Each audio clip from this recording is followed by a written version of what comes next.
নমস্কার, আপনারা সবাই কেমন আছেন? আশা করছি আপনারা সবাই ভালো আছেন। আজকে আমি বানাবো সুজির খিচুড়ি। প্রথমে সুজিটা ঘি দিয়ে ভেজে নিতে হবে। তারপর কড়াইটা গরম করে পরিমাণ মতো মুগ ডাল দিয়ে একটু নাড়াচাড়া করে নিয়ে ঘি দিয়ে আবারও একটু ভেজে নিতে হবে লাল করে। এরপর পরিমাণ মতো জল দিয়ে তাতে লবণ হলুদ দিয়ে সেদ্ধ করে নিতে হবে।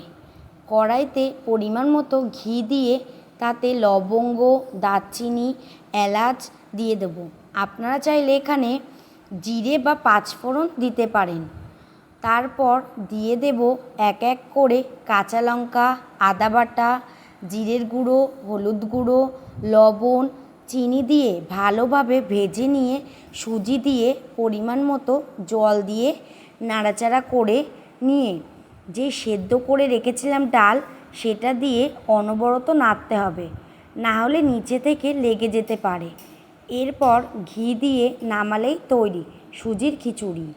আপনারা যে কোনো পুজোতে এরকম সুজির খিচুড়ি ঠাকুরকে ভোগ দিতে পারেন। আর হ্যাঁ, অবশ্যই কমেন্ট করে জানাবেন ভিডিওটা কেমন হয়েছে।